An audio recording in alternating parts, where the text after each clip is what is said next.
by a government or other power.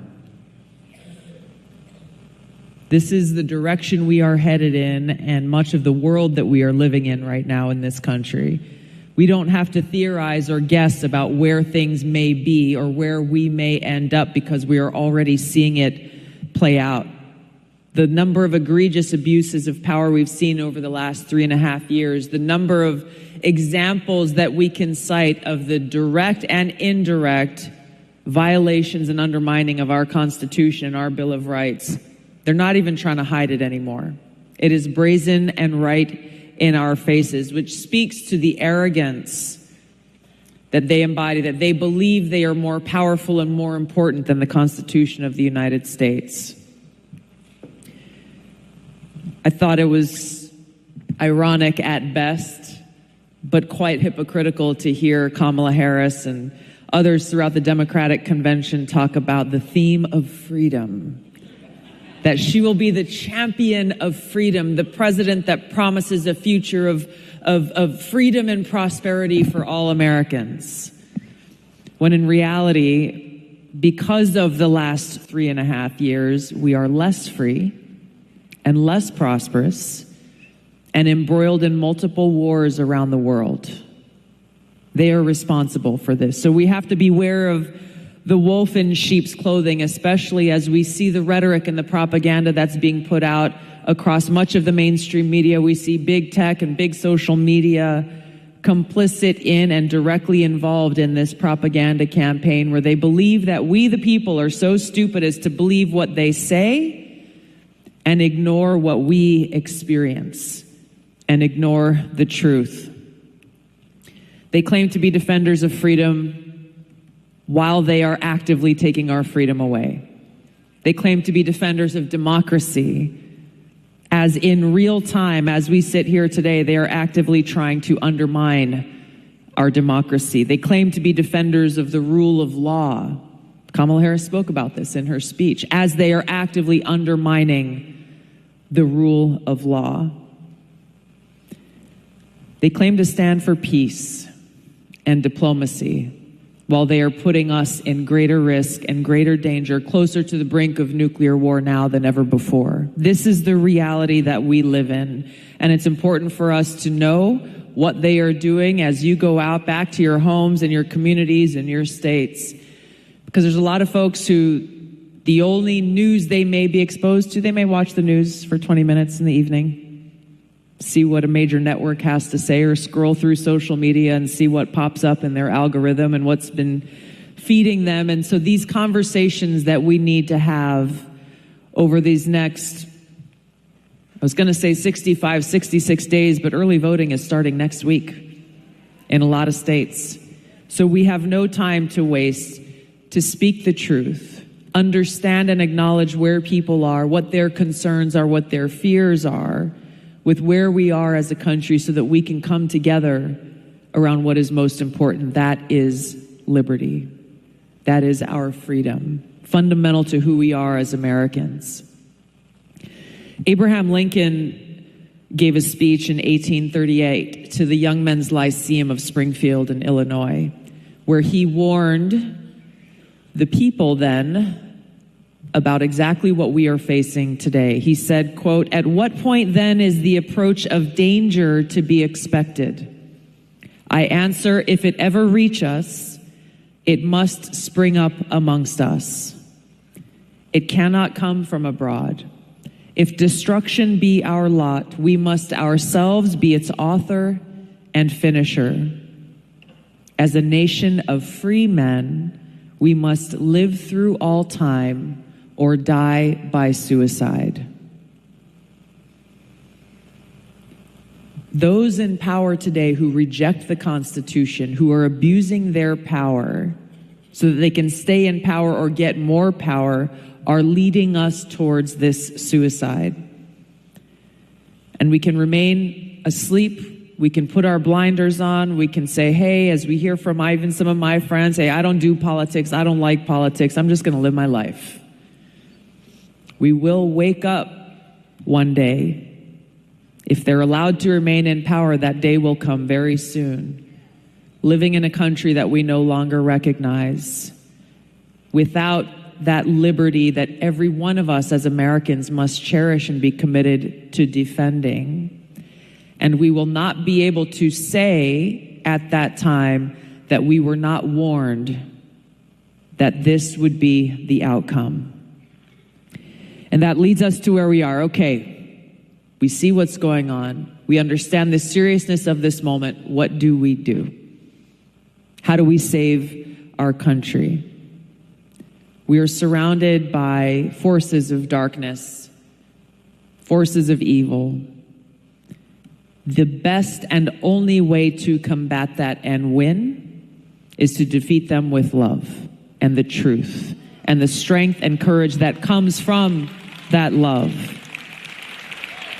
And that is a love of God, love of our country, our love and care for each other as fellow Americans. And as we are all gathered here today, our love and commitment to defend the most vulnerable among us in our children.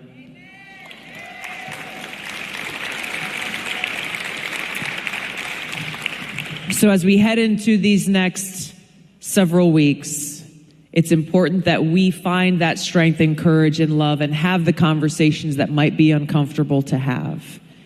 To go outside of rooms like this where we know in this place we are all aligned, we share the same purpose and the same goal, but to step out and listen. Those who haven't made up their minds yet in this election, those who have not seen the truth, who have not experienced the dangers that we face, those who may be scrolling through social media and only see what they want them to see and hiding the truth and reality. Because deep down inside, there are far many more of us in this country who really do love America and who want to see us put back toward that path of freedom and peace and prosperity for all.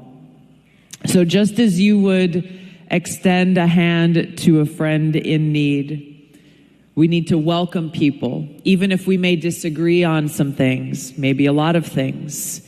We need to welcome everyone to join us in this cause for freedom. Because if we do not, if we fail in this no-fail mission, we won't have the freedom to disagree. We won't have the freedom to share a stage and debate different ideas on how we can be that more free, prosperous, and peaceful nation. So even as my former party has become exclusive and demanding total compliance and total conformity, we cannot respond to hate with hate. We cannot respond to darkness with darkness.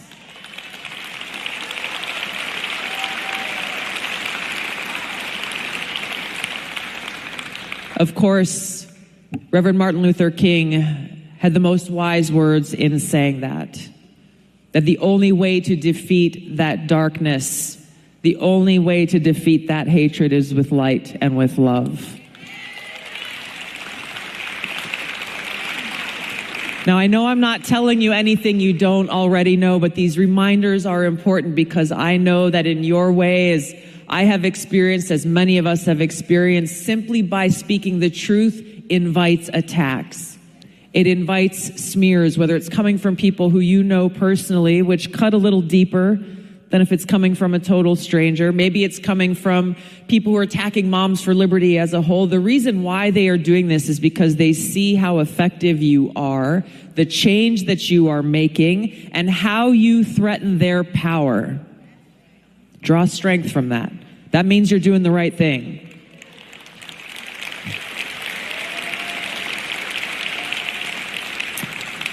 But I also know we're people. We're humans.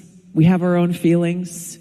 It hurts when you might lose a friend or even a family member because they disagree with you. So I just want to be here to encourage you and remind you of where we must draw our strength and courage from in the face of all of this, because it can seem hopeless at times when you have the big propaganda media shielding the people from the truth, when you have Google trying to manipulate what we see when we type something into a search engine.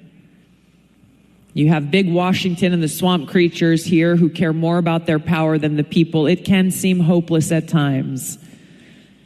But we are far more powerful. We, the people, are far more powerful than them.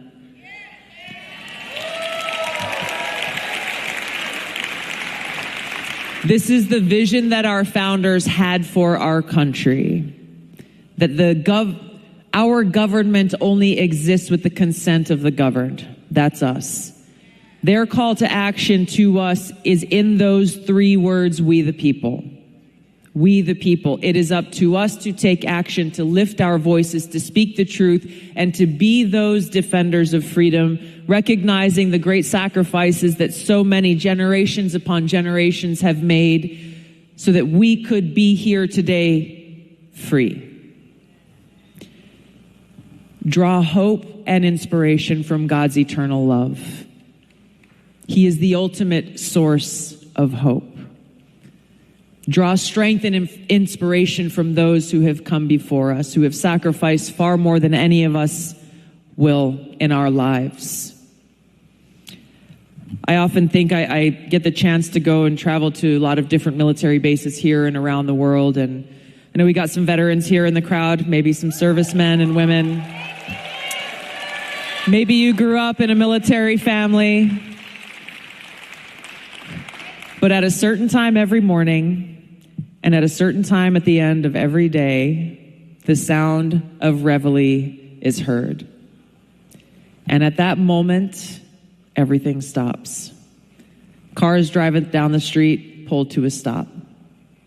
Mothers pushing their stroller down the sidewalk come to a stop. People walking down the street, everything stops. And we see those either saluting and putting their hands over their hearts to recognize what it means when we lift that beautiful flag in the morning, what it represents, the men and women who have paid the ultimate price for our freedom, for our security. Taking that moment to reflect is an important thing as we face this battle for our freedom before us. To strengthen our resolve, to understand what's at stake, not just during our lifetimes, but for our children and for those who will come after us. Find strength in that example of those who have come before, and know that your example, your voice, and your courage is inspiring so many others to find their own. It is by God's grace that we are free, and we will fight to remain free. Thank you all for what you do. We got a lot of work ahead of us. I'm proud and grateful to stand with you. Thank you so much. God bless you. Aloha. Thank you.